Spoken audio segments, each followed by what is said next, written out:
हरे कृष्णा कृष्ण कृष्णा हरे हरे, हरे रामा राम राम हरे हरे। नारायणं नमस्कृत्य नरं चैव नरोत्तमं देवीं सरस्वतीं व्यासं ततो जयमुदीरये। नमस्कार दोस्तों, स्वागत है आप सभी का मेरे YouTube चैनल आर के भक्ति में। भक्तों, आज हम आपको हरिवंश महापुराण के 52वें अध्याय की कथा सुनाएंगे, जिसमें कि ब्रह्मा जी की आज्ञा से देवताओं का पृथ्वी पर अंशावतरण की कथा का वर्णन किया जाएगा। तो सभी भक्तजन हमारी कथा को, हमारी वीडियो को ध्यानपूर्वक सुने। जिन भक्तों ने अभी तक हमारे चैनल को सब्सक्राइब नहीं किया है, वो हमारे चैनल को सब्सक्राइब करें, वीडियो को लाइक करें और कमेंट में ओम नमो नारायण भगवते वासुदेवाय अवश्य लिखें। बोल विष्णु भगवान की जय। वैशंपायन जी कहते हैं, जन्मेजय, पृथ्वी की यह बात सुनकर वे सभी देवता उसके प्रयोजन को सिद्ध करने वाले कर्तव्य का चिंतन करते हुए ब्रह्मा जी से इस प्रकार बोले, भगवान, आप इस पृथ्वी के बड़े हुए भार को उतारिए, क्योंकि आप ही सब लोगों के शरीर की सृष्टि करने वाले तथा संपूर्ण जगत के ईश्वर हैं। इस विजय में देवराज इंद्र, वरुण और यम को क्या करना चाहिए? धनाध्यक्ष कुबेर अर्थात साक्षात भगवान नारायण भी क्या कर्तव्य है? चंद्रमा, सूर्य, वायु 12, आदित्य 8, वसु तथा लोकों का कल्याण करने वाले 11 रुद्रों को भी इस विषय में क्या करना चाहिए? दोनों देव वैद्य, अश्विनी कुमार, स्वर्गवासी, साध्यगण, बृहस्पति, शुक्राचार्य, काल तथा कलिका भी इस समय क्या कर्तव्य है? ब्रह्मन, भगवान महेश्वर, विशाख, स्वामी कार्तिकेय, यक्ष, राक्षस, गंधर्व, चारण तथा बड़े बड़े नागों को भी इस कार्य के संबंध में क्या करना है? सुरेश्वर, पक्षी, पर्वत, बड़ी बड़ी लहरों से युक्त समुद्र तथा गंगा आदि दिव्य सरिताएं भी इस विषय में क्या कर सकती हैं? प्रभु, शीघ्र आज्ञा दें, हम अपने अंश का प्रयोग किस प्रकार करें? यदि आपको पृथ्वी का कार्य अवश्य करना है तो बताइए। राजाओं में युद्ध की ज्वाला जगाने के लिए हम सब किस उपाय से काम लें? पितामह, हम सब लोग किस प्रकार अंशावतरण ग्रह करें? हमसे जो देवता अंतरिक्ष में रहते हैं तथा जो पृथ्वी पर पार्थिव रूप में विराजमान हैं, वे सब सदस्य ऋत्विज, ब्राह्मणों तथा राजाओं के कुल में अवतीर्ण हों तथा हम लोग भूतल पर अपने अयोनिज शरीरों की भी सृष्टि करें। एक कार्य के लिए यत्नशील हुए देवताओं का यह निश्चित मन सुनकर उन देवताओं से घिरे हुए लोकपिता माँ ब्रह्मा जी ने यह बात कही, सुरश्रेष्ठगण, तुम लोगों का जो निश्चय है वह मुझे भी अच्छा लगता है। हम लोग भूतल पर अपने ही समान तेजस्वी अपने शरीर के अंशों को प्रकट करें। श्रेष्ठ देवताओं, तुम सभी लोग अपने अपने तेज से अवतार लो और तीनों लोगों की लक्ष्मी को जगाकर भूदेवी की रक्षा करते हुए वहां रहो। मैं पृथ्वी पर आने वाले इस भय को पहले से ही जानता था। अब भूतल पर स्थित भरतवंश के लिए मैंने जो कुछ विचार किया है उसे सुनो। पहले की बात है, मैं पूर्व समुद्र के पश्चिम तट पर अपने पुत्र महात्मा कश्यप के साथ बैठा था। उस समय लोक और वेद का अनुसरण करने वाली प्राचीन कथाओं तथा बहुत से उत्तम गुण वाले पौराणिक इतिहासों की चर्चा द्वारा मैं सब बिता रहा था। उन कथा वार्ताओं को कहते सुनते हुए मेरे समीप मूर्तिमती गंगा के साथ मूर्तिमान समुद्र शीघ्रता पूर्वक आया। उसके साथ मेघों की घटा तथा वायु भी आगमन हुआ था। वह ऊंची नीची लहरों के कारण वेग एवं तरंगों से युक्त अपनी गति को विषम बनाता हुआ आया था। जल जंतुओं के कारण विचित्र दिखाई देने वाले जल रूपी वस्त्र से उसका शरीर ढका हुआ था। उसके शरीर की कांति शंख और मुक्ताओं से अत्यंत निर्मल दिखाई देती थी।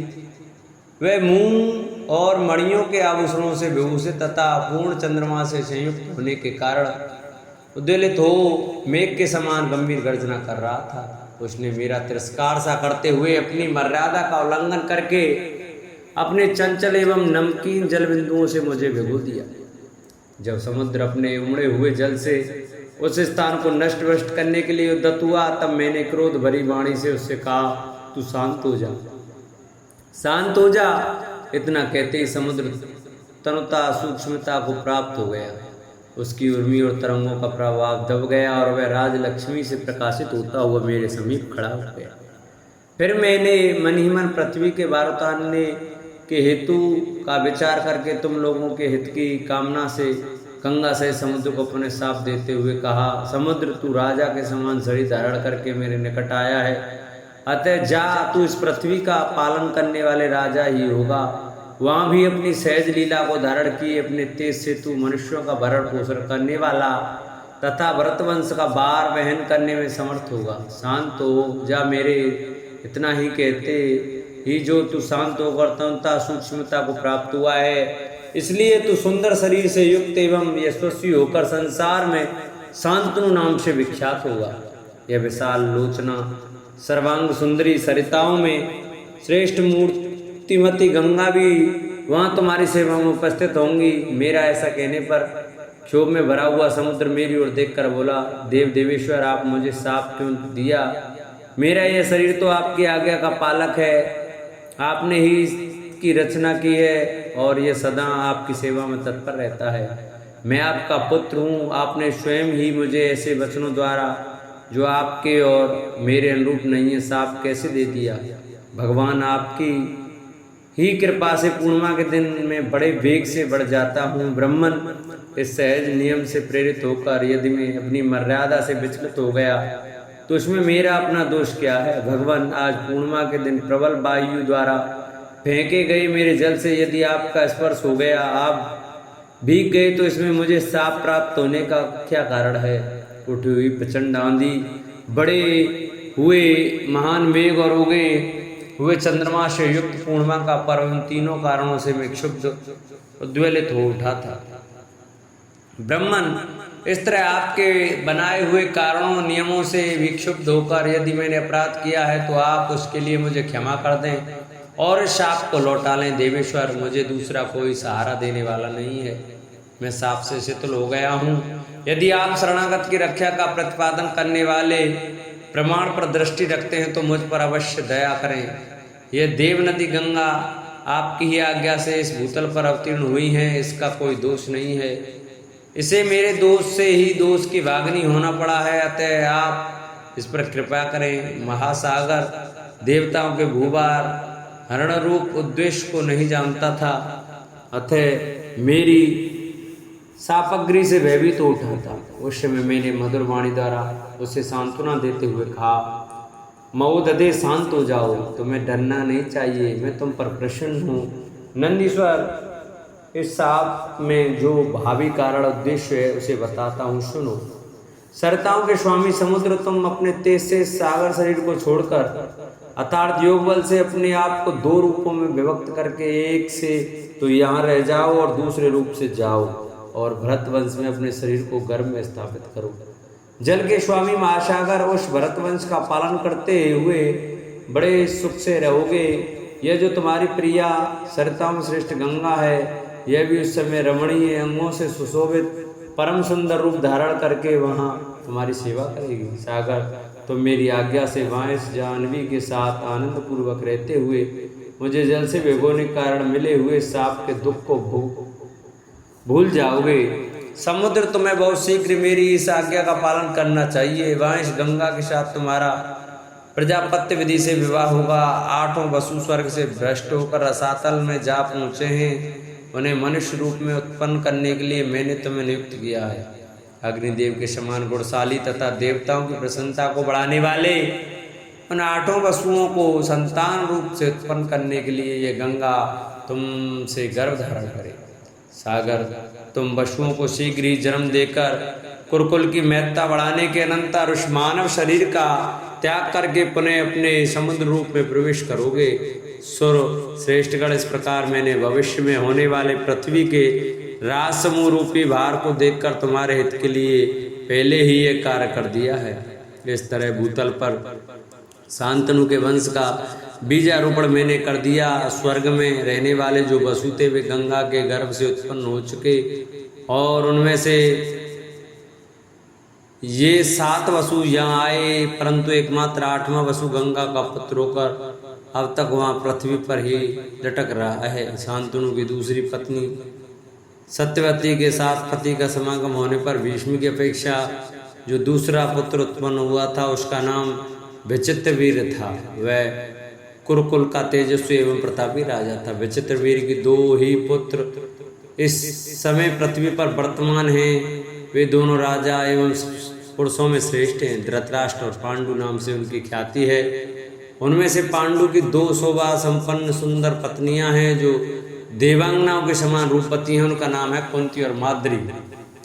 राजा धृतराष्ट्र की एक ही पत्नी है जो इस भूतल पर गांधारी के नाम से विख्यात है। वह पति के समान आचार से रहने वाली और सदा पातिव्रत्य धर्म का पालन करने वाली है। उन दोनों राजाओं के पुत्रों में महान युद्ध होने वाला है। तुम लोग उन्हीं के पक्ष और विपक्ष में पृथक पृथक अपने वंश उत्पन्न करो।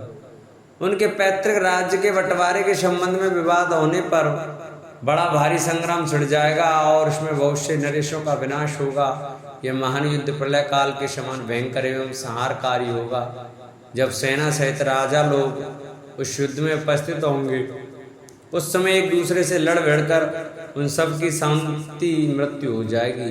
उस दशा में इस भूतल के सभी नगर और राष्ट्र निर्जन से हो जाएंगे और यह पृथ्वी शीतला को प्राप्त हो जाएगी। द्वापर युग के अंत में घटित होने वाले इस भावी विनाश को मैंने पहले से ही देख लिया है। उस समय अपने सैनिक मनुष्यों सहित समस्त भूपाल शास्त्रों द्वारा विनष्ट हो जाएंगे। उस युद्ध से जो लोग बच जाएंगे उन्हें रात में अचेत होकर सोते समय भगवान शंकर का अंशभूत अश्वत्थामा आग्नितुल्य अस्त्र के तेज से जलाकर भस्म कर डालेगा। प्रलय काल के समान वह क्रूरतापूर्ण विनाश कांड जब समाप्त हो जाएगा तब मैं यह कहूँगा कि तीसरा द्वापर समाप्त हो गया है। परमेश्वर विष्णु के पूर्णतम अंश स्वरूप भगवान श्री कृष्ण के परम धाम को पधारने पर अत्यंत भयंकर अंतिम युग कल की प्रवृत्ति होगी जो देखने में बड़ा ही दारुण है। उस समय मनुष्यों में प्राय अधर्म की स्थिति होगी। धर्म को बहुत कम लोग ग्रहण करेंगे। उनमें सत्य का संयोग नहीं रहेगा और सब में असत्य का संग्रह बढ़ेगा। रुद्र और कार्तिक कुमार कार्तिकेय इन्हीं को 2 देवताओं का प्राय सब लोग आश्रय लेंगे। संसार में वृद्धावस्था तक जीने वाले अधिक न होंगे। देवताओं अतः यही निर्णय सर्वश्रेष्ठ है कि पृथ्वी पर रहने वाले राजाओं का अंत कर दिया जाए। इसलिए तुम सब लोग अपने अपने अंश से अवतार लो, देर न करो। धर्म के पक्ष में जो देवता हों उन्हें कुंती और माद्री के गर्भ से उत्पन्न होने की आज्ञा दी जाए। विवाद यह युद्ध का मूल है। कल उसे सहायकों सहित गांधारी के गर्भ से उत्पन्न होने के लिए प्रेरित किया जाए।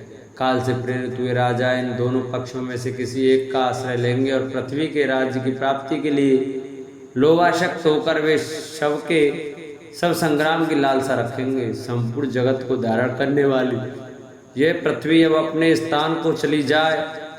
इसके भार भूत राजाओं के विनाश के लिए इस लोक प्रसिद्ध उपाय का अनुष्ठान आरंभ कर दिया गया है। ब्रह्मा जी की बात सुनकर पृथ्वी भूमिपालों के वध के लिए काल के साथ जैसे आई थी वैसे ही लौट गई।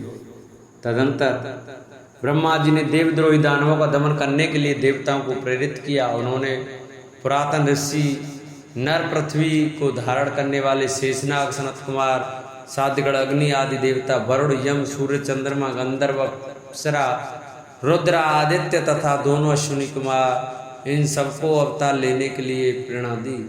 तत्पश्चात समस्त देवताओं ने पृथ्वी पर अपना अंश उत्पन्न किया। राजा मैंने तुम्हें पहले आदि पर्व अंसा अवतरण के प्रसंग में जैसा बताया है उसके अनुसार दैत्य और दानवों का विनाश करने वाले वे देवता योनिज और अयोनिज रूप से पृथ्वी पर राजा होकर उत्पन्न हुए। उनके शरीर पिंड खजूर के समान पुष्ट और वज्र के तुल्य सुदृढ़ थे। उनमें से कितने ही 10,000 हाथियों के समान बलवान थे, कितने ही बल के अटूट प्रवाह से संपन्न थे। वे गदा परिध और शक्तियों के आघात से लेने में समर्थ थे। उनकी भुजाएं परिधों के समान मोटी एवं सुदृढ़ थी। वे सब के सब पर्वत शिखरों द्वारा प्रहार करने वाले तथा परिघों में युद्ध करने में कुशल थे। उनमें से सैकड़ों हजारों वीर देवता वृष्णिवंश, कौरववंश तथा पांचाल वंश में राजा एवं राजकुमार के रूप में उत्पन्न हुए थे। कितने ही देवता समृद्धशाली याज्ञिक ब्राह्मणों के कुलों में प्रकट हुए थे। वे संपूर्ण अस्त्रों के ज्ञाता, महाधनुर्धर, वैदिक व्रत के अनुष्ठान में तत्पर, समस्त समृद्धकारी गुणों से संपन्न, यज्ञकर्ता तथा पुण्य कर्मों का अनुष्ठान करने वाले थे, जो कुपित होकर पर्वतों को भी हिला सकते थे, पृथ्वी को विदीर्ण कर सकते थे, आकाश में उड़ सकते थे और समुद्र को भी विक्षुब्ध कर सकते थे। भूत, भविष्य और वर्तमान के स्वामी ब्रह्मा जी उन देवताओं को परयुक्त आदेश दे भगवान नारायण को समस्त लोगों की रक्षा का भार सौंपकर शांत हुए। जन्मेजय समस्त प्राणियों का हित साधन करने में समर्थ भगवान विष्णु प्रजावर्ग के हित के लिए इस भूतल पर जिस प्रकार अवतीर्ण हुए थे, वह प्रसंग फिर सुनो। राजा ययाति के वंशज बुद्धिमान वसुदेव के आदरणीय कुल में यशोवर्धक कर्म करने वाले भगवान नारायण ने जन्म ग्रहण किया था। इस प्रकार हरिवंश महापुराण के अंतर्गत हरिवंश पर में देवताओं का अंशावतरण विषय 53वां अध्याय पूरा हुआ। बोल हरिवंश महापुराण की जय। जिन भक्तों को हमारी ये वीडियो, हमारी कथा अच्छी लगी हो, वो हमारी वीडियो को ज़्यादा से ज़्यादा शेयर करें। जिन्होंने अब तक हमारे चैनल को सब्सक्राइब नहीं किया है, वो हमारे चैनल को सब्सक्राइब कर बेल आइकन घंटा जरूर दबाएं, जिससे कि अब जो भी वीडियो डालें उसका नोटिफिकेशन आपके पास जरूर पहुंचे। जिन्होंने अभी तक हमारी वीडियो को लाइक नहीं किया, लाइक करें और कमेंट में ओम नमो नारायण भगवते वासुदेवाय अवश्य लिखें।